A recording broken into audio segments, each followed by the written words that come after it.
so much. Thank you for the introduction.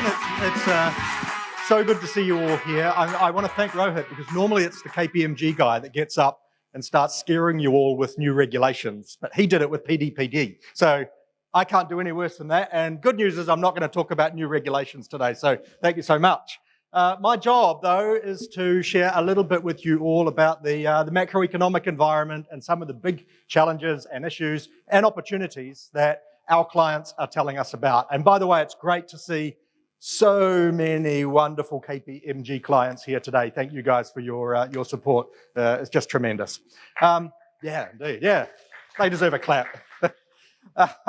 So I will try to keep this. I will keep to time because I know you've got a huge schedule, so much to cover, and a really exciting one. And I can see that you're all going to learn a lot today as well. So let me jump straight into what I'm going to share with you all. I think the first thing obvious, which is that the world is really getting really complicated, and Vietnam used to be able to sit on the outside and say we don't care so much what's happening in the rest of the world, but today we really need to pay attention what's happening outside of Vietnam as well, because it impacts so directly in so many different ways to the things that are happening to us here. So let me talk a little bit about, firstly, what is happening, what we see, what our clients are telling us are important in the current year, in the past 12 months, but importantly also what we see as being critical for the rest of this year and for next year as well, for those of us that are sitting in the C-suite, whether we are CEOs or CFOs or CMOs, which I know a lot of you are in that important community. So world is big, world is complicated. I think, though, of all of the places in the world that we could be, we ought to be very, very grateful and happy that we're here in Vietnam, because a lot of the challenges and issues that are being faced by companies around the world are very real here, but thankfully are not as bad here as they could be. We all know that the last 3 years have been characterized by this awful thing called the pandemic. And we're all happy and grateful that by and large it's behind us, but it is not gone. The effects of the pandemic are still lingering with us here in Vietnam. In a health sense, of course, there are people in hospital, there are vaccination programs, those things are still going on. COVID is still spreading in our community, but importantly, in economic sense and in the behaviour of consumers and so on, which you guys are all experts at, so I won't linger on that. But I think it's a mistake to think that although the worst aspects and the worst memories of the pandemic years are kind of, we hope, behind us, there are still lingering impacts of it here as well. And the biggest thing in my world at KPMG is, of course, the economic impacts around asset valuations, around inflation rates, around tax revenues earned by the government priorities, and all those sorts of things are really, really impacting and are still with us after the pandemic has gone. And those of you that are lucky enough to be playing on the stock market will feel the pain that this guy is feeling, because without a doubt, capital market values and asset values have been really impacted by the follow-on impacts of the pandemic, which I'll talk a little bit more about. Another aspect, though, and I'm not going to talk a lot about numbers, although I'm an accountant and I can't avoid them entirely, is that we are seeing follow-on effects from the pandemic impact various aspects of the macroeconomy, the economy here in Vietnam, but also the global economy as well. Just to point out a couple of things that we see being really, really important in the Vietnam context. Firstly, that we are in a growing economy. Last year, just under 6%. This year, kind of 3%. Next year, hopefully bouncing back to where it was last year, or maybe even more, according to a lot of economic forecasters. And that's a really, really good thing, because large parts of the world are not growing. Their economies are shrinking. They're going into recession, including some major markets for Vietnam, such as potentially the United States, or most likely the United States, Europe, UK, and so on. These countries are really suffering economically at the moment, and that's having an impact. But thankfully, we're in Vietnam, and although the impact of those economic distress scenarios around the world are not irrelevant to us, we are in a growing economy, and that's really good.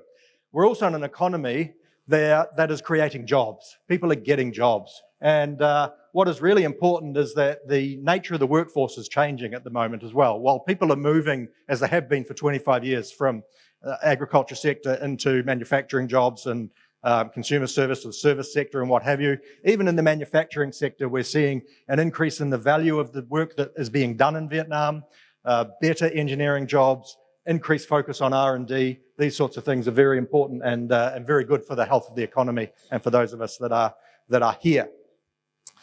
I pull out here the foreign investor community. I know a number of you here are working for foreign companies and many of you are working for Vietnamese companies.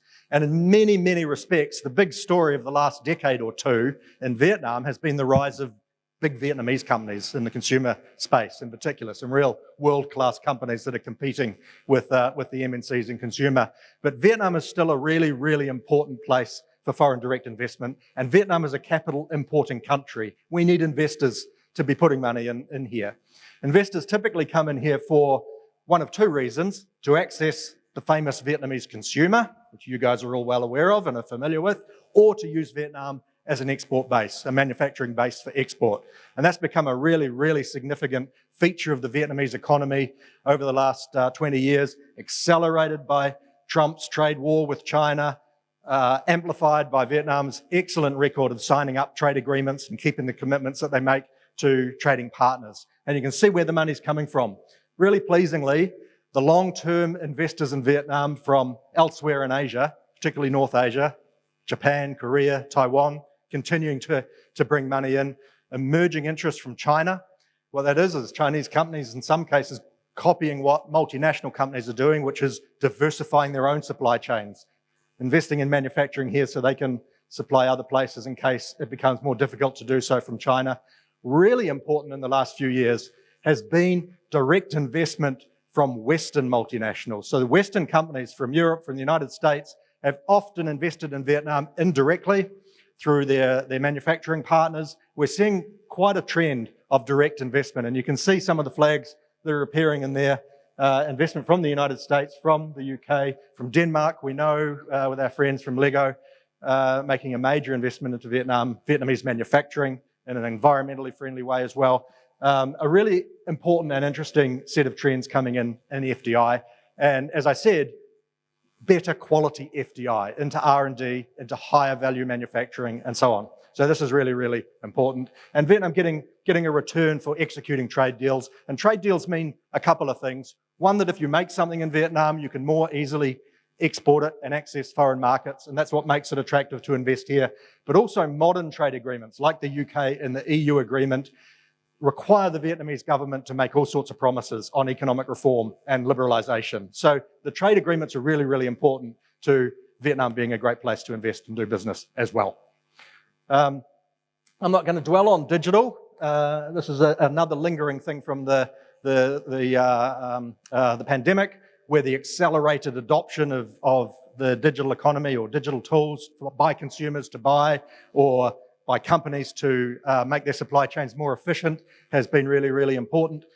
There's going to be a lot of discussion on that today, so I'll move right past it. But I think it's an important feature of modern Vietnam, particularly because, of course, Vietnamese people, high internet connectivity and high mobile device usage and so on and so forth. So all of that's really, really, really important as well. Sustainability, really important.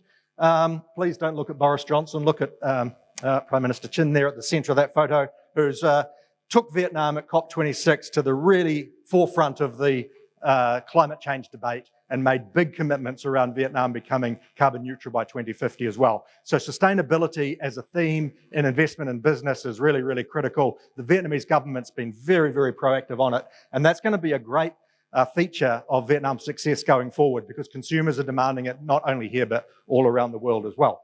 So very, very significant. Moving into 2023, at KPMG, we like to think about themes and the sorts of things that are really relevant to business decision making in the C-suite. We're thinking about the 5 C's this year. One of them is the cost of living.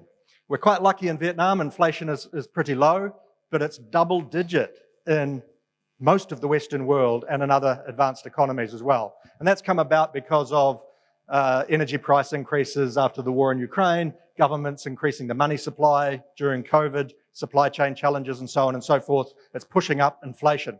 And this might seem irrelevant to us that inflation's high in the United States, but it's not. because US consumers buy stuff that's made here. And if they don't have as much money to buy things, of course, export orders drop. And we're seeing that. Those of you in the export industry will be feeling the pain of export orders looking a bit lighter going forward than they have been in the past. So inflation is a real challenge. And the other thing it does is it pushes up interest rates. That's what governments are doing to push inflation down.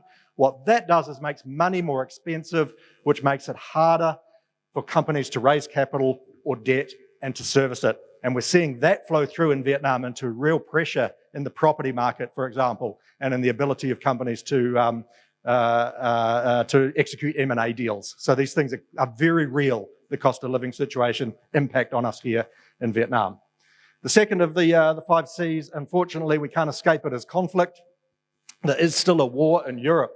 And again, while it might feel like something which is far away, it's having a really important impact on asset prices and capital flows around the world, and on decisions that are being made by companies and governments as they consider the impact of conflict and war when they're making sourcing decisions, designing supply chains, responding to what's a really, really difficult situation. So while it's awful there, it's relevant here as well that we have this situation ongoing and no immediate end in sight. The third of the big C's is corruption. And of course, corruption is not something that any of us think is a good thing. It's a bad thing, and it's been a big feature of the way of life and doing business in Vietnam for a very long time, and continues to be so, of course.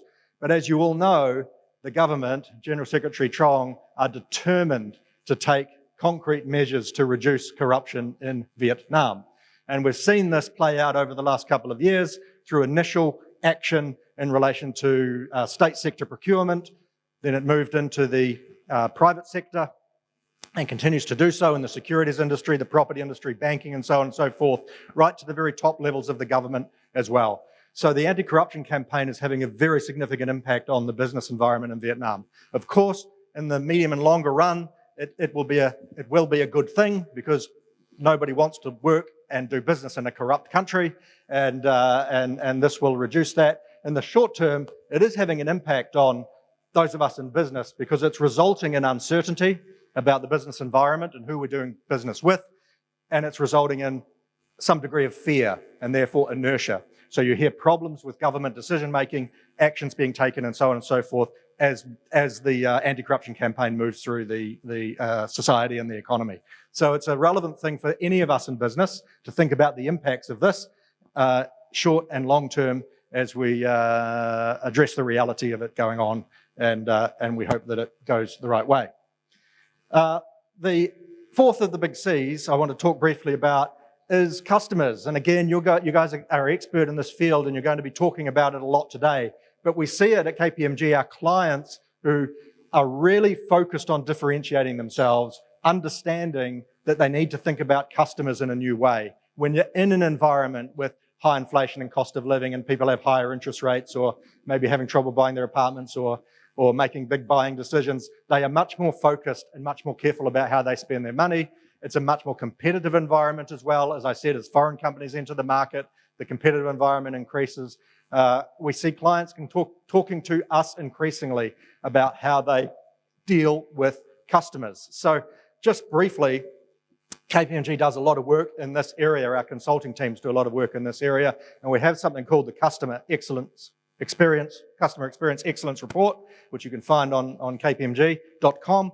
And our findings this year showed that there are a number of things which, above that line, which we know a lot about, that we're used to considering when we consider how we deal with our customers. Things like demographics, the age of our customer base, how we use technology to access them, what the economy is impacting on customer experience. These things we're familiar with as business leaders and marketing, a marketing community. What we're seeing emerging as really important trends in our customer base, our client base, they're telling us, is dealing with these new trends. ESG is really, really significant. And it comes back to that earlier point I made about the government's commitment to sustainability and a sustainable economy. Consumers are thinking about ESG. Consumers are telling you that they expect you to be environmentally sensitive, to be taking care of social good and what have you. And you see companies that go astray, on the most obvious things like environmental issues, but also how they treat workers or whether they pay their taxes properly or how they treat their shareholders. These things are really, really high in the minds of consumers that are digital savvy and are learning and quickly information, and ESG is really, really important as well. And then the obvious things that came after the pandemic, like health issues and so on and so forth. And as I said, geopolitics as well. So the conflict in Europe has highlighted an awareness of consumers around geopolitical issues. It's become sensitive in some markets to buy goods made in Russia or sourced in Russia, for example. And we're familiar with this, of course. It's not a new thing. There's been a lot of tension around geopolitical issues, particularly in China, and the way Chinese consumers react to the behaviour of other governments and companies. But we're seeing it really become quite pervasive across. And here in Vietnam as well, you'll see it. You'll see the narrative around pride in Vietnamese consumers buying Vietnamese-made goods, for example, VinFast cars, or those sorts of trends are in some ways geopolitically driven as well. So these are the things that we're seeing emerging from our clients, and we're seeing increasingly companies being forced to think about how they respond to that, how they respond to the need to put the customer first or the client first in their decision making, not the traditional things like cost management or profitability, and using these pillars, these 6 pillars of customer advocacy and loyalty to move things forward, and doing so on a holistic basis, understanding that you can't just pull one lever, you've got to pull them all to make it relevant and to make your business successful as well. These are the themes I know that you're going to be talking about a lot today through lots of different speakers, so I won't go on. The last point, the last of the 5 C's is this one of confidence. And it answers it's an attempt to answer the question as to when we're going to move past this period of uncertainty and be back to what we're like perhaps before COVID, when business was booming and we didn't have to worry about conflicts and inflation and cost of living and so on and so forth. The biggest thing that is lacking in some sectors of the economy at the moment is confidence. If people don't feel confident, they don't spend money. And this is consumers deciding to make purchases, it's companies deciding to invest, it's countries or governments deciding to execute trade agreements or to encourage companies in. Confidence is a really, really challenging situation. We see it impacting in Vietnam in the property sector in particular. Very, very brave time to be buying an apartment when you don't have confidence in what the future value of property is. A brave time to be borrowing money when you don't know about interest rates.